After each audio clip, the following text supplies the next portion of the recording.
Under the shroud of darkness, a killer tiptoed inside. The house was silent, its occupants in a deep sleep after a night of fun, loud music, and heavy drinking. The college dream became a nightmare. 4 students took their last breaths as stars of a real-life slasher movie. Was it revenge or a twisted experiment in opportunity? The suspected killer was someone only a Hollywood writer might have imagined. Welcome to Timeless Mysteries. Please like and subscribe. Today, 4 voices reach out from beyond the grave to point their ghostly fingers at Bryan Kohberger. A little before noon on November 13th, 2022, the Moscow Police Department received a 911 call from a distressed voice reporting an unconscious person at an off-campus house on King Road. Officers who arrived first expected a routine medical emergency, but nothing could have prepared them for what they found inside. Blood saturated the floors and walls to a degree that some responders later compared to buckets of red paint flung across every surface. The stench of iron filled the air, and the eerie sense of silence underscored a crime scene so vicious that a few officers had to momentarily retreat. 4 University of Idaho students, each in separate bedrooms, were discovered brutally stabbed. No single victim displayed the sort of clean wounds typical of an organized murder. This was unchecked savagery. Detective Brett Payne, leading the investigation on behalf of the Moscow police, immediately cordoned off the property. While paramedics confirmed the victims were beyond help, Payne and his team began piecing together a baffling timeline. They learned from 2 surviving roommates who were visibly shaken that they had slept through most of the carnage, an assertion that became a lightning rod for speculation. Rumors surfaced about one of those roommates briefly spotting a masked figure in the hallway, though official documents remain heavily redacted on that point. Friends who arrived just before the 911 call later admitted they thought someone inside had simply passed out. By the time the horrifying truth sank in, it was already midday. A neighbor by the name of Ian Watts told local reporters he heard what he assumed was a shriek around 4 a.m., but went back to bed without investigating, believing it to be just another college party noise. Another neighbor, identified as Taylor, in an early police interview claimed to have noticed a white Hyundai Elantra speeding away around that same hour. That seemingly minor observation quickly became one of the biggest leads in the case. The police, sifting through traffic camera footage, identified a similar car circling the neighborhood several times before finally racing off into the night. It wasn't until late December that this detail led investigators across state lines onto the campus of Washington State University, where Bryan Kohberger, a Ph.D. candidate in criminology, had been attending classes, accompanied by a torrent of rumors. Among them was a claim that Kohberger had been obsessed with studying serial killers, that he lurked in online forums, soliciting ex-convicts' perspectives on how they planned their crimes.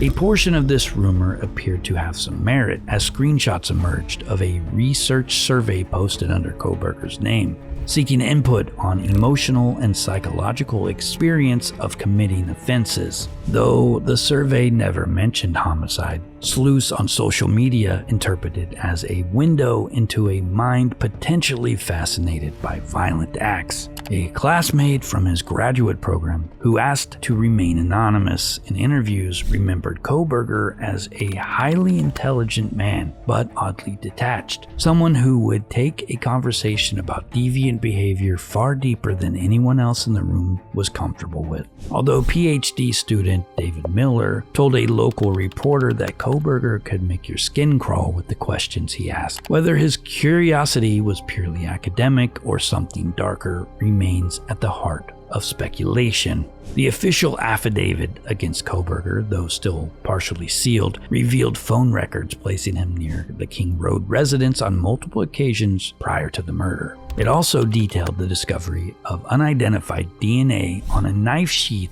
left at the scene, which investigators claim is a match for Kohberger's genetic profile. Online forums instantly lit up with opinions. Some insisted a trained criminologist would never be so careless as to leave a critical piece of evidence behind, while others postulated that overconfidence and an appetite for risk could have led to a fatal oversight. There was also talk of a stargazing alibi, which a few outlets mentioned in passing. Though it's unclear if Kohberger himself or any defense attorney floated such a claim, regardless, the night in question was reportedly overcast, making such a story sound absurd. Fuel for the public imagination that perhaps he was stumbling to craft a plausible cover. Meanwhile, the brutality of the murders sparked questions about whether this was Kohberger's first homicide. Investigators in multiple states have scoured unsolved cases, searching for similarities or reasons to link him to other crimes. So far, none have been conclusively connected, but the rumors persist. It's exceedingly rare for someone's first known murder to involve multiple victims at once. As legendary FBI profiler Johnny Douglas once explained, most killers escalate gradually. It's unusual for a first-timer to leap straight into mass homicide without some prior warning signs. You don't wake up one day and commit a double homicide like this. There has to be some kind of trail, some type of prior criminal history.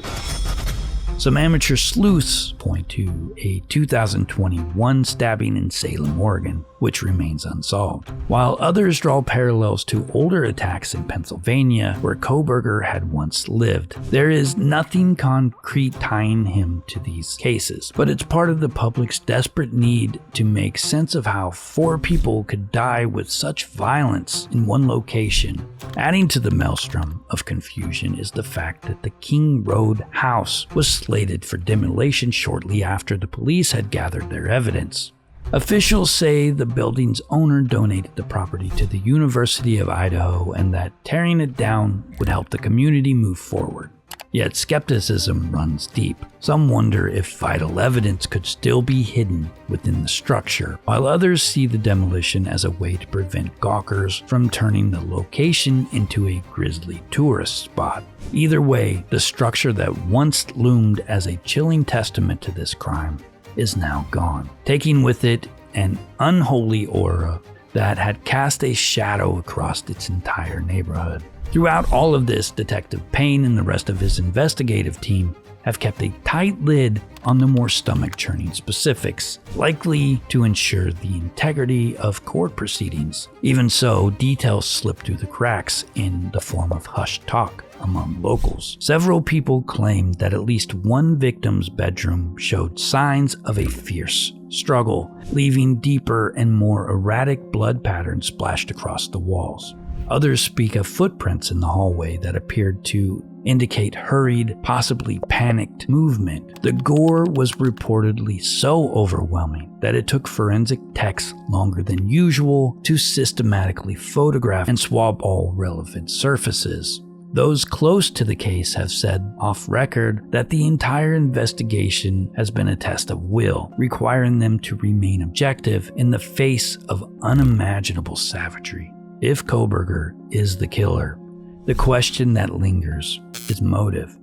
Was it a personal grudge, a macabre experiment, or a random selection due to opportunity in pursuit of some twisted thrill? Was this his first kill? Some of his peers described him as socially awkward but not menacing, while others recall his subtle red flags.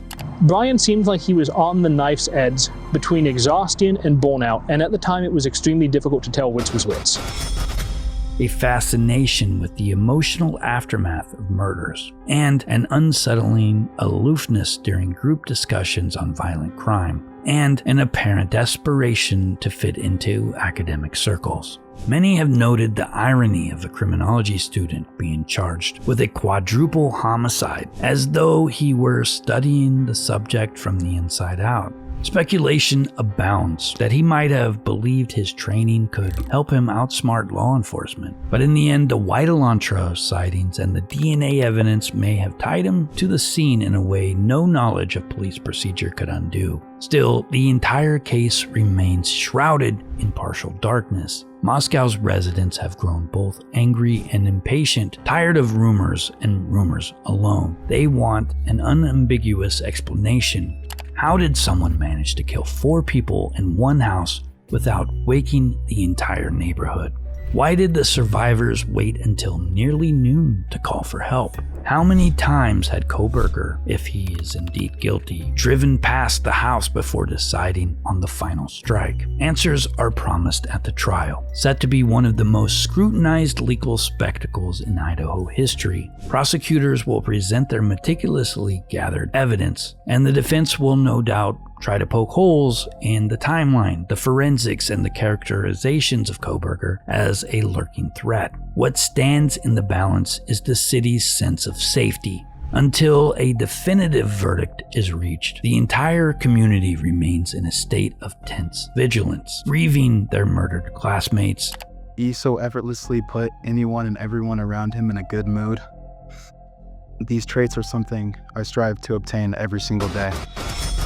Resenting the unknown gaps in the timelines and steeling themselves for every horrifying revelation that might emerge in the courtroom. If the rumors swirling around Bryan Kohberger's dark academic interests and behavior are even half true, then the bloodshed on King Road was neither random nor impulsive. It was the culmination of a calculated plan, a terrifying possibility that chills anyone who dares imagine what truly happened inside that house. If you heard a sound in the night, would you check it out or just roll over and go back to sleep? I know at least one person who likely feels guilty that they didn't pick up the phone and call the police, because sometimes that one small decision is the difference between life and death. And that brings us to one of the most mysterious killers in history, the Zodiac Killer. A lone man or a cult of many. New details may change everything we thought we knew about this infamous case. Join us next time as we blaze a new trail to catch the Zodiac. As always, stay kind, be vigilant, and never stop questioning the truth.